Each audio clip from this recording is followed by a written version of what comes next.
우리 하나님의 말씀 보겠습니다. 하나님의 말씀은 누가복음 18장 9절에서부터 14절까지 말씀 보겠습니다. 누가복음 18장 9절에서 14절입니다. 제가 한 절 읽고 여러분이 한 절 읽고 돌아가면서 읽습니다. 또 자기를 의롭다고 믿고 다른 사람을 멸시하는 자들에게 이 비유로 말씀하시되,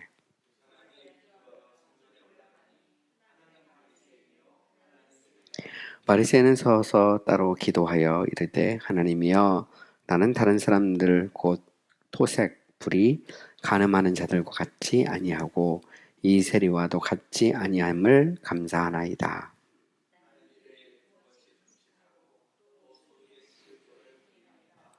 세리는 멀리 서서 감히 눈을 들어 하늘을 쳐다보지 못하고 다만 가슴을 치며 이르되, 하나님이여, 불쌍히 여기소서, 나는 죄인이로소이다 하였느니라.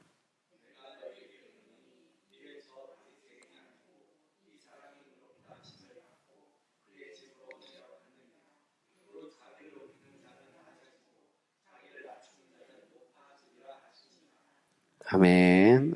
저는 요즘에 수요일과 금요일 저녁에 제가 이제 기회가 있을 때마다 기도에 대한 말씀을 좀 여러분과 함께 생각을 해 보려고 합니다.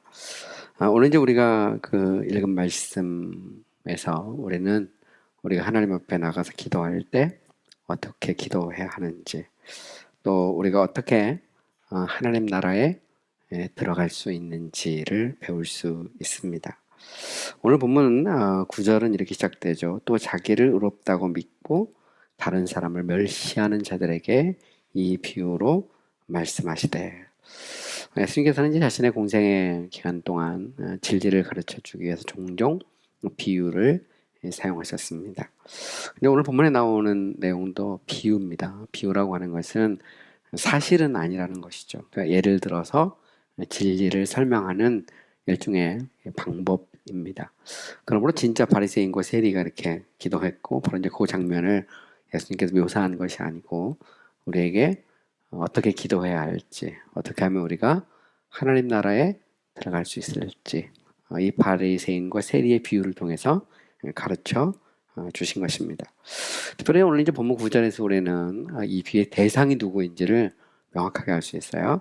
또 자기를 의롭다고 믿고 다른 사람을 멸시하는 자들, 이렇게 되어 있어요. 이 사람들이 바로 이 비유의 대상이죠. 우리는 여기서 이제 자기를 의롭다고 믿고 다른 사람을 멸시하는 사람들, 그러면 뭐 비유 내용이 보면 바리새인이 생각이 나죠. 이제 바리새인이 자기를 스스로 의롭다고 생각하고 세리를 멸시하잖아요. 그러니까 이 비유는 바로 바리새인들에게 주는 말씀이구나, 비유구나, 이렇게 생각할 수 있습니다. 그런데 꼭 그런 것은 아니에요. 왜냐하면 여기서 예수님께서는 바리새인이라고 특정하고 있지 않다는 것이죠. 누구든지 자기를 의롭다고 생각하고 다른 사람을 멸시하는 자들, 바로 그들은 누구나 다 이 비유가 해당이 된다는 것을 알 수 있어요.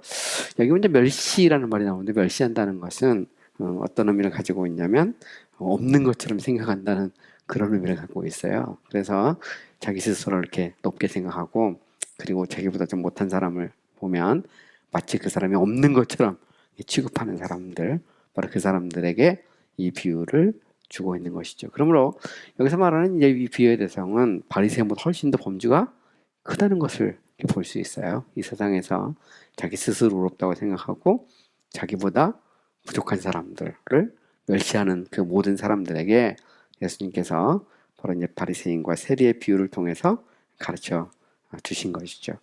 우리는 이 말씀을 통해서 우리는 죄인된 인간이 어떻게 거룩하신 하나님께 나아갈 수 있는지를 배울 수 있어요. 사람들은 보통 이제 자신의 어떤 행실 혹은 뭐 자신의 선행 아니면 자신의 공로와 같은 걸로 하나님께 나가려 하죠.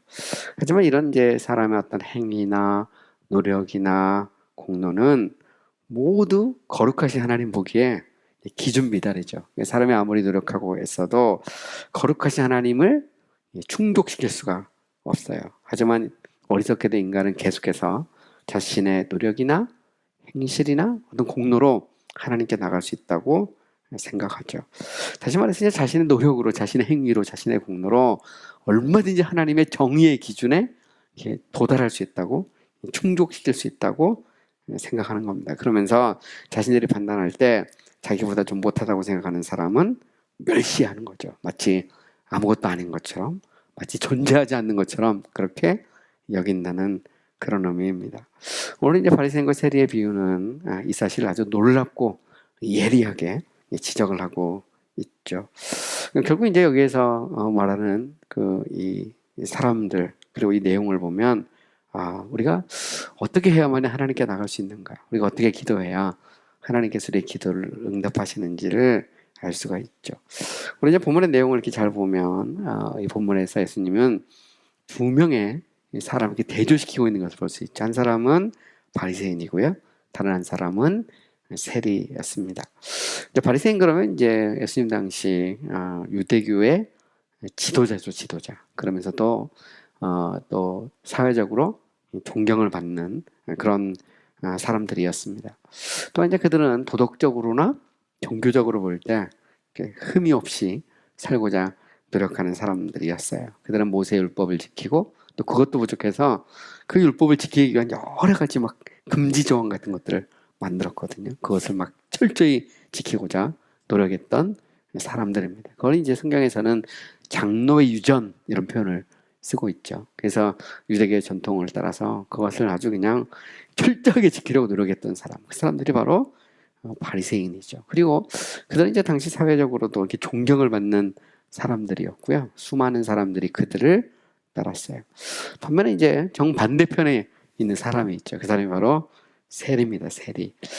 우리 이제 세리를 이해하려면 당시 이제 이스라엘이 이 로마의 속국이었다는 것을 알 필요가 있어요. 그러니까 로마는 어느 나라를 이렇게 점령하잖아요. 그러면 군대를 파견하고, 그리고 또 그 로마의 법을 따라서 세금을 걷었습니다. 세금을 걷는데 자기들 직접 거두면 이제 힘드니까 유대인들 중에서 일종의 이제 세리를 이렇게 뽑았어요. 세리를 뽑아가지고 그 사람들로 하여금 세금을 걷도록 했습니다. 그런데 이제 문제는 뭐냐면 이 세리들이 딱 정해진 세금만 걷는 게 아니고 거기다가 플러스 알파를 했어요. 그리고 그 세금을 개인이 이렇게 착복을 했습니다. 그리고 로마는 거기에 대해서 별 문제를 삼지 않았어요. 중요한 건 뭐냐면 자신들이 원하는 세금만 거두면 되는 거기 때문에 당시 세리들이 뭐 얼마를 착복하든 거기에 대해서 별로 신경을 쓰지 않았죠. 근데 그러다 보니까 당시 유대인들이 보면 이 세리는 죄인 중에 계실 수밖에 없는 것이죠. 종족의 그 피를 빨아먹는, 어떻게 보면 참 매국노 이런 사람들이 바로 세리였다는 것을 알 수 있죠. 더욱이 이들은 당시 보면 뭐 이렇게 신앙적으로 살는 것도 아니고 사회적으로 존경을 받는 사람도 아니었어요. 그런데 한번 그 당시 사람들에게 이런 질문을 한다고 생각해 보세요. 자, 바리새인과 세리 중에 누가 천국에 가겠는가? 그죠? 누구의 기도를 하나님이 응답하시겠는가? 이 바리새인은 정말 어떻게 도덕적으로나 혹은 아니면 어떤 종교적으로 열심도 없고 별 흠도 없는 그런 사람들이고 존경도 받는 사람들이죠. 반면에 세리라는 것은 뭐 도덕적으로나 종교적으로나 혹은 사회적으로 이게 뭐 존경받을 게 별로 없는 사람이었어요. 그러면 둘 중에 누가 천국 가고 둘 중에 그 기도에 누가의 기도를 응답해 주시겠느냐? 상식적으로 생각해 보면 우리는 저 바리새인이 하나님께서 기도도 응답해 주고 천국에 갈 수 있다 이렇게 생각할 수 있는 것이죠. 그런데 오늘 보면 14절에 보면 예수님이 굉장히 충격적인 말을 하세요. 내가 너에게 이르노니 이에 저 바리새인이 아니고 이 사람에게 세리가 의롭다 하심을 받고 그의 집으로 내려갔느니라 이렇게 말하는 거죠. 여기 보면 의롭다 일컬음을 받는 사람, 의롭다 일컬음 받는다는 것은 의인으로 인정을 받는다는 말이거든요. 말 그대로 구원받는 거예요. 흠도 없고 티도 없이 정말 천국에 들어갈 수 있는 자격을 갖춘 사람을 말하는데, 예수님이 말할 때 사람들이 생각하는 바리새인이 아니고, 그죠?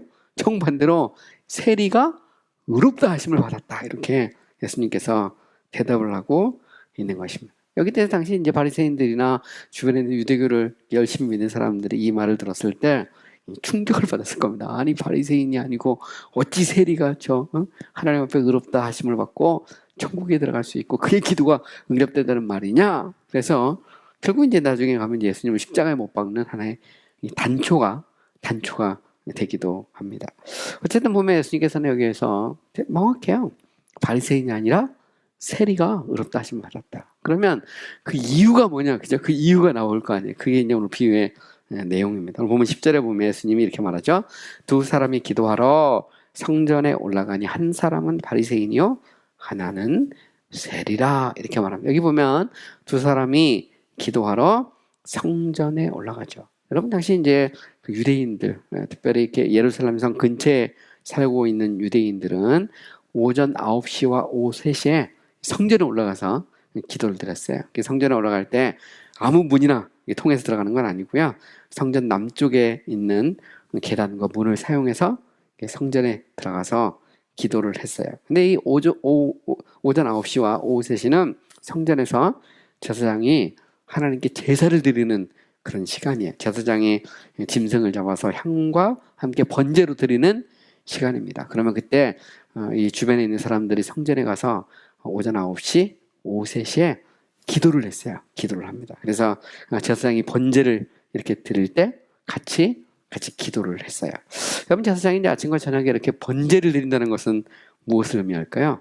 이것은 죄인된 인간이 거룩하시 하나님께 나아가려면 반드시 희생 제사가 필요하다는 것을 상징하는 것이죠. 그리고 향을 피웠는데 향이라고 하는 것은 기도를 상징하는 겁니다. 사실 말해서 우리의 기도도 희생 제물을 의지해서 기도할 때 하나님께서 받으시는 거죠. 물론 여기서 말하는 희생 제물은 예수 그리스도께서 십자가를 지실 것을 의미하는 것이죠. 그래서 오늘 우리가 기도할 때도 예수의 이름을 위해서 의지해서 기도하잖아요. 그렇죠?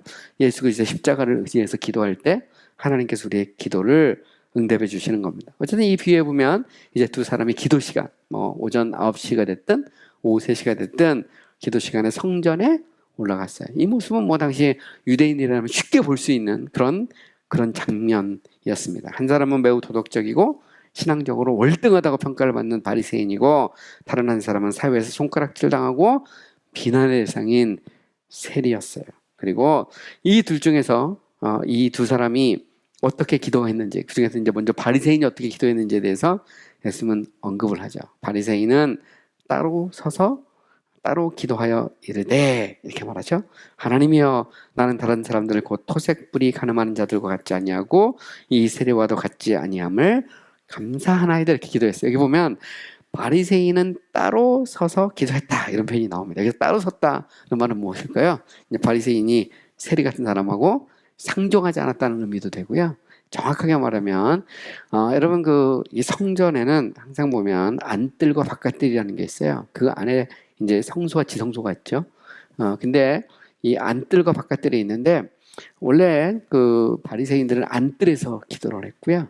세리 같은 사람들은 이방인들은 바깥뜰 그 안에 들어오지 바깥뜰에서 기도를 했어요. 그렇기 때문에 세리와 바리새인들은 엄격하게 구분이 돼 있었습니다. 만약 세리가 안쪽 뜰에 들어가잖아요. 그럼 돌로 쳐 죽이는 그런 일이 일어나거든요. 그래서 함부로 안뜰에 들어가지를 못했습니다. 그리고 당시 바리새인들이 안뜰에서 기도할 때 그들은 이 성소라고 하는 것은 그 안에 이 성막이라는 것은 그 안에 이 성전은 그 안에 지성소가 있잖아요. 이 지성소는 하나님의 임재 혹은 아니면 하나님의 어떤 역사를 이렇게 상징하는 거거든요.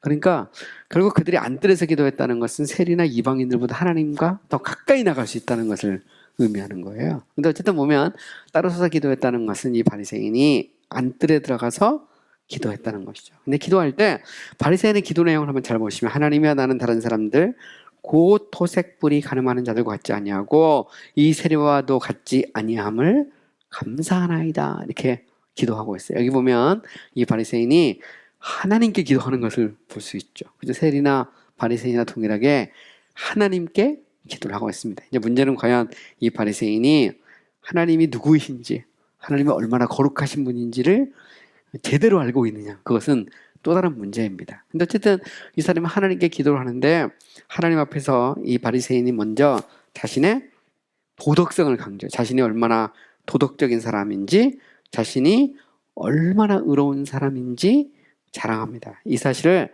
자기보다 못한 세리와 혹은 자기보다 못한 사람과 비교를 해서 비교를 해서 하나님께 호소를 하고 있어요. 그러면서 그는 나는 다른 사람들 곧 토색불이 가늠한 자들과 같지 아니하고 이 세리와도 같지 아니함을 감사하나이다 이렇게 말합니다. 결국 이 바리새인은 다른 사람들하고 이렇게 비교를 하죠. 그런데 여러분, 우리 하나님 앞에 나갈 때 우리는 다른 사람들과 비교하는 게 아닙니다. 우리는 하나님 앞에 나갈 때 하나님과 우리 자신을 비교해야 돼요.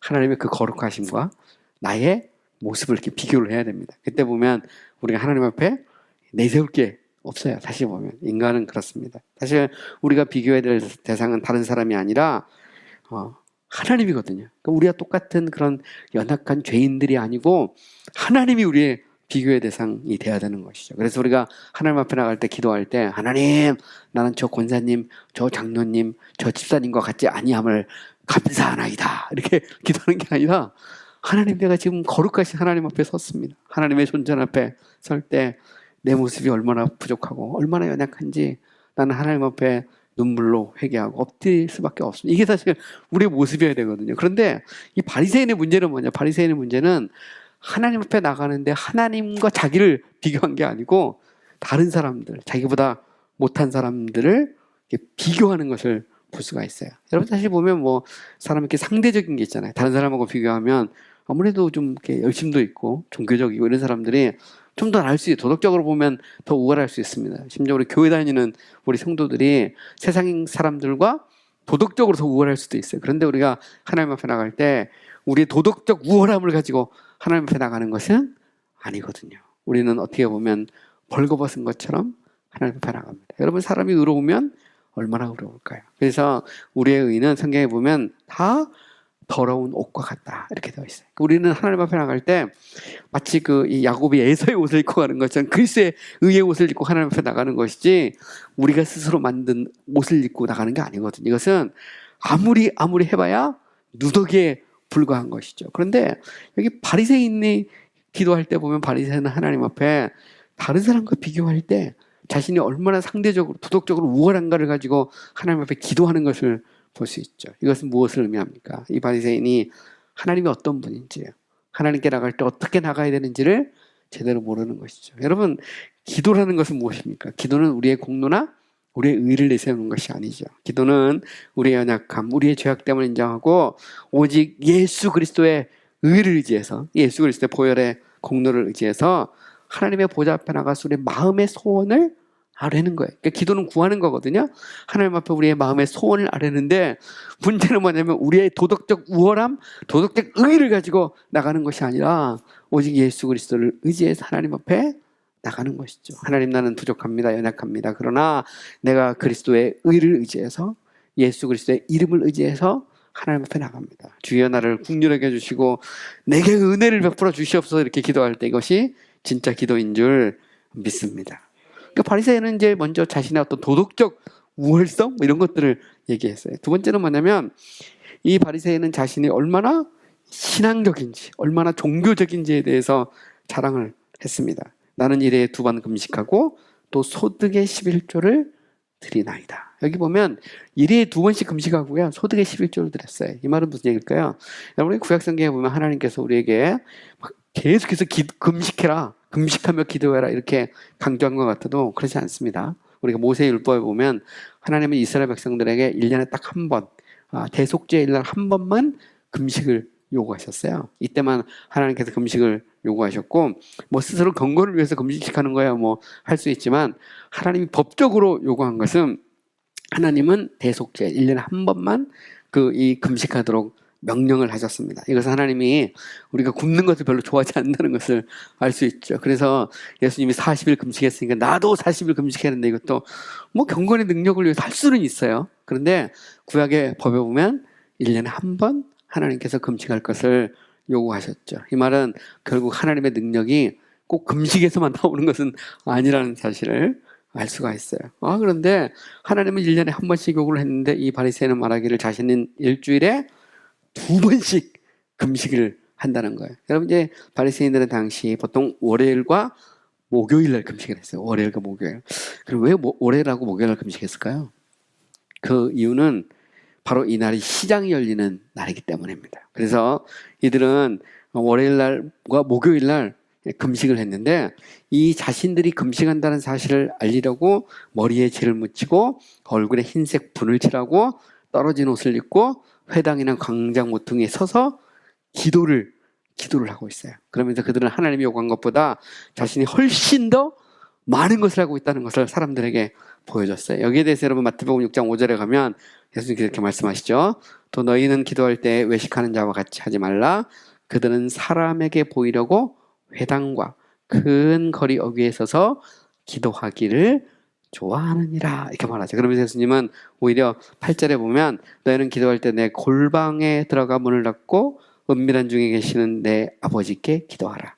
은밀한 중에 보시는 내 아버지께서 갚으시리라. 결국 기도는 대중기도 빼고 개인기도라는 것은 은밀한 중에 하나님과 일대일의 관계로 기도하는 것이라는 사실을 알 수가 있죠. 그래서 당시 바리새인들이 일주일에 2번 금식하고 월요일날 목요일날 길거리 회당 모퉁이에 서가지고 자신의 얼굴에 회칠하고 옷 넓은 거 입고 떨어진 옷을 이렇게 입고 그러면서 그 속에서 막 금식하고 기도하는 그런 모습을 막 연출을 한 것이죠. 그러면서 이제 기도할 때도 말하는 겁니다. 하나님, 내가 일에 2번씩 기도를 했어요. 이 말은 무슨 얘기일까요? 자신이 얼마나 종교적인지 신앙적인 열심이 있는지를 하나님 앞에 내놓는 겁니다. 그리고 더 나가서 소득의 11조를 드린다 이렇게 말을 했어요. 11조. 여러분 사실 뭐 11조는 이제 성경에 보면 하나님께서 물질의 주권을 인정하기 위해서 이제 모세율법에 명령한 건데, 근데 당시 이 바리새인들은 얼마나 11조를 철저히 들었냐면 원래 11조라는 건 소득의 11조거든요. 근데 소득의 11조를 넘어서서 그들은 내지 않는 것까지 다 계산해서 냈어요. 그래서 자기 텃밭에 심은 박하 근체 회양에 11조까지 들었다 하게 돼 있어요. 여기서 보면 박하 근체 회양이라는 것은 뭘 의미하냐면 일종의 향신료예요. 그래서 그 이렇게 요리 같은 거 할 때 같이 쓰는 그런 건데 하다못해 밭에서 농사 지으면 그것까지 다 계산해서 11조로 드렸다는 겁니다. 근데 이거에 대해서 기도할 때 하나님 앞에 막 자랑하는 거죠. 여러분 여기서 이제 바리새인의 문제는 무엇일까요? 그들은 도덕적이고 종교적이죠. 세례하고 비교하면 훨씬 더 도덕적이고 훨씬 더 종교적이고 신앙적으로 열심히 있었어요. 근데 문제는 뭐냐면 이것을 가지고 우리가 하나님 앞에 나갈 수가 없다는 것이죠. 여러분 우리가 아무리 도덕적이라 해도 하나님의 의의 기준에 도달할 수가 없어요. 그죠? 우리가 아무리 신앙이 열심히 있어도 이것을 가지고 하나님께 나아갈 수는 없습니다. 우리가 어떻게 하나님 앞에 나갈 수 있을까요? 하나님께 나가는 유일한 방법은 우리가 죄인이라는 사실을 깨닫고 오직 예수 그리스도를 믿음으로 말미암아 우리가 하나님 앞에 나가는 겁니다. 우리가 아무리 열심을 내도 부족합니다. 우리가 아무리 의로우려고 노력해도 하나님 나는 부족합니다. 그러므로 나는 두 손 들고 내가 참 빈손 들고 오직 예수 그리스도의 십자가만 붙잡고 주님 앞에 나갑니다. 이것이 예수님께서 오늘 이 비유를 통해서 가르쳐 주는 것이죠. 우리는 기도할 때 우리의 공로 혹은 아니면 뭐 우리의 어떤 노력 혹은 아니면 우리의 이름을 가지고 막 우리가 기도하지 않죠. 하나님 내가 오늘도 이렇게 했고요. 이것도 했고요. 저것도 했고 이렇게 나가지 않습니다. 우리는 우리의 부족함과 연약함을 고백하죠. 여러분 사실 희생제사가 없이는 지성소에 들어갈 수 없듯이 예수 그리스도가 없이는 하나님의 은혜의 보좌 앞에 나갈 수가 없는 것이죠. 여러분 바리새인의 문제는 어디냐면 그들이 덜 도덕적이고 덜 신앙적이기 때문이 아니죠. 오히려 문제는 자신이 얼마나 부패하고 자신의 행위가 얼마나 부족한지 깨닫지 못한 데 있습니다. 예수님이 이 사실을 아주 명확하고 예리하게 간단한 그런 비유를 통해서 가르쳐 주셨어요. 그리고 나서 이 사실을 좀 더 우리가 어떻게 하나님께 나가야 되는지를 가르쳐 주기 위해서 이제는 세리에 대한 얘기를 하죠. 오늘 본문을 잘 보시면 세리는 멀리 있어서 감히 눈을 들어 하늘을 쳐다보지 못하고 다만 가슴을 치며 이르되 하나님이여 불쌍히 여기소서 나는 죄인으로소이다 하였느니라 이렇게 말하고 있어요. 여러분 여기서 보면 세리는 바리새인과 대척점에 있는 사람이죠. 당시 바리새인은 얼마나 도덕적이고 종교적인지 바로 그 어떤 그런 사람의 상징이라면 세리는 세속적이고 불경한 사람의 상징이었어요. 하지만 우리 이제 세리의 기도에서 우리가 어떻게 기도해야 되고 우리가 어떻게 하나님 앞에 의롭다 일컬음을 받을 수 있고 우리가 어떻게 천국에 들어갈 수 있는지 그 비결을 배울 수 있죠. 여러분 세리는 감히 성전 안으로 들어가지 못하죠. 그리고 바깥들에 서 있어요. 안뜰이 아니고 바깥들에 서서 기도를 하고 있습니다. 감히 하나님도 제대로 쳐다보지 못해서 보면 하늘을 쳐다보지 못하고 다만 가슴을 치며, 그죠? 하나님의 불쌍히 여기소서 나는 죄인으로서이다. 이렇게 기도하고 있어요. 여기 보면 가슴을 친다는 것은 자신에 대해서 심각하게 느끼고 안타까워하고 슬퍼하는 그런 모습을 의미해요. 여러분, 예수님께서 십자가에 이렇게 못 박히셨을 때 당시 이 장면을 바라보던 예수님을 따르는 사람들이 자신의 가슴을 쳤다, 이렇게 성경은 기록하고 있어요. 세례는 하나님이여 불쌍히 여기소서 나는 죄인으로서이다, 이렇게 말했어요. 그래서 불쌍히 여긴다는 말은 하나님 나는 죄인이고 하나님 앞에 내세울 것이 없습니다.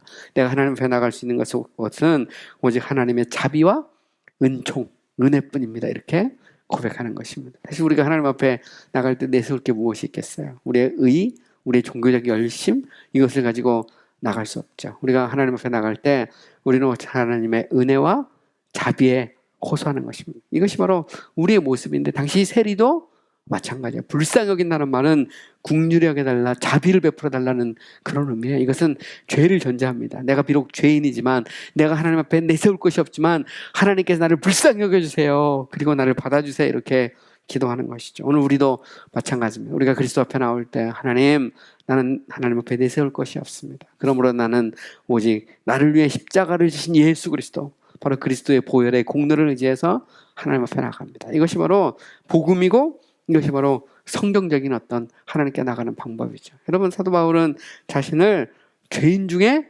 괴수다, 이렇게 불렀어요. 이 말은 무슨 얘기일까요? 죄인 중에 괴수라고 하는 것은 난 죄인 중에 으뜸이라는 그런 의미입니다. 내가 하나님 앞에 설 때 난 내세울 것이 아무것도 없다는 말이죠. 이 죄인 중에 괴수는 처음 다메섹 도상에서 부활하신 그리스도를 만나고 났을 때 바로 그때 한 고백이 아니에요. 바울이 신앙의 절정에 있을 때도 그가 하나님 앞에 내세울 것은 오직 그리스도의 십자가 외에, 그리스도의 보혈의 공로 외에, 그리스도의 의외에 내가 내세울 게 없다는 사실을 고백한 것이죠. 여러분, 우리가 기도할 때 왜 예수의 이름으로 기도할까요? 왜 예수 그리스도의 이름으로 기도할까요? 그것은 하나님과 우리 사이의 중보자는 오직 예수님밖에 없기 때문에 그렇죠. 우리가 예수님의 의를 의지하지 않고 십자가의 공로를 의지하지 않고 우리가 하나님 앞에 나갈 수 없기 때문에 그렇습니다. 그것은 예수를 처음 믿을 때도, 그리고 예수 믿고 나서 구원받고 하나님의 자녀가 돼서도 마찬가지입니다. 오늘도 우리가 기도할 때 예수님의 이름으로 기도합니다, 이렇게 말하는 것은 바로 그리스도가 하나님과 우리 사이의 유일한 중보자이시기 때문에 그래요. 그렇죠? 그래서 희생제사를 통하지 않고 지성소에 들어갈 수 없는 것처럼 오늘도 예수님의 이름이 없이, 예수 그리스도가 없이는 우리가 하나님께 나아갈 수 없는 것이죠. 여러분, 예수님께서 하신 비유에서 바리새인과 세리의 차이는 무엇일까요? 바리새인은 세상적인 눈에 볼 때 도덕적이고 종교적인 그런 사람처럼 보이지만 사실 하나님이 누구이시고 자신이 누구인지를 제대로 깨닫지 못한 것이죠. 다시 말해서 그는 하나님이 얼마나 거룩하시고 의로우시고 반면에 나는 얼마나 추하고 얼마나 부족한 존재인지를 깨닫지 못했던 거예요. 그것은 자신의 도덕적인 열심이나 혹은 아니면 종교적인 어떤 행위를 통해서 도저히 메꿀 수가 없는 것이죠. 그것은 쉽게 말하면 안고 없는 찐빵과 같은 그런 거예요. 그거 내세울 게 아무것도 없는 것이죠. 그것은 마치 다이아몬드 반지에 다이아 알이 없는 것과 똑같은 것입니다. 그러니까 보면 우리가 우리의 것으로 막 나간다고 해도 그것은 한계가 있을 수밖에 없어요. 그런데 예수님은 바로 이 바리새인과 세리의 비유를 통해서 어떻게 우리가 하나님 앞에 나가야 될지, 어떻게 기도해야 될지를 가르쳐 주신 것이죠. 오늘 보면 14절에 보면 마지막으로 예수님이 정리를 합니다. 내가 너에게 이르노니 이는 저 바리새인이 아니고 이 사람이 의롭다 하심을 받고 그의 집으로 내려갔느니라. 그 다음 구절 잘 보세요. 무릇 자기를 높이는 자는 낮아지고 자기를 낮추는 자는 높아지리라 하시니라. 우리가 기도할 때나 우리가 하나님 앞에 나갈 때 우리가 해야 될 자세는 무엇일까요? 그것은 우리를 낮추는 것입니다. 다시 말해서 우리가 하나님의 보좌 앞에 나갈 때 그 보좌를 은혜의 보좌라고 부르는 이유가 있어요. 그것은 우리가 잘나서 우리의 것을 가지고 나가는 것이 아니기 때문에 그렇습니다. 우리는 늘 예수 그리스도를 의지해서 하나님 앞에 나갑니다. 그러면 놀라운 것은 하나님이 그리스도의 보혈을 보시고, 그죠? 우리에 덮여져 있는 그리스도의 피를 보시고 우리를 의롭다 여기시고 우리를 용납하시고 받아주시는 것이죠. 이렇게 보면 하나님께 나가는 문은 너무 낮아서 고개를 숙이고 무릎을 꿇지 않고는 나갈 수 없는 것입니다. 그러므로 오늘 세리는 가슴을 치면서 애통하면서 하늘을 쳐다보지 못하고 하나님 앞에 기도하는 것을 볼 수 있죠. 오늘 우리도 우리 자신이 얼마나 심각한 죄인인지, 얼마나 연약한 존재인지 깨닫지 못하면 우리가 하나님 앞에 온전히 나갈 수 없는 것이죠. 여러분, 바로 복음이 여기에 있어요. 복음이라는 것은 나 같은 죄인 살리신 그 은혜 놀라와 우리가 날마다 그 하나님의 은혜에 감격하고 예수 그리스도의 십자가를 의지해서 하나님 앞에 나가는 것이죠. 그래서 팔복에서도 예수님은 심령이 가난한 자는 복이 있나니 천국이 그들의 것이며, 애통하는 자는 복이 있나니 그들이 위로를 받을 것이며, 온유한 자는 복이 있나니 그들이 땅을 기업으로 받을 것이며, 의에 줄이고 목마른 자는 복이 있나니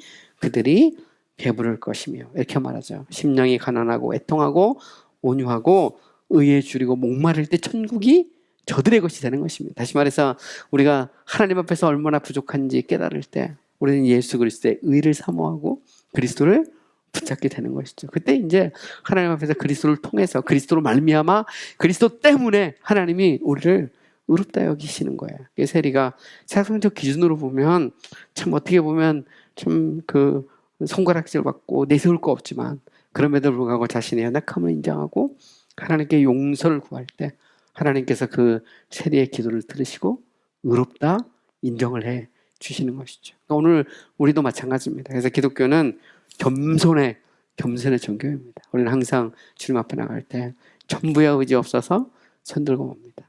주 나를 박대하시면 나 어디 가리까. 내 죄를 사하기 위해서 십자가에 달리신 그 그리스도의 십자가 앞에 나아가 우리의 죄를 고백하고 주님을 의지할 때 하나님께서는 언제나 우리의 기도를 응답해 주시고 우리를 용납하시고 받아주시는 줄 믿습니다. 우리 다 같이 기도하겠습니다.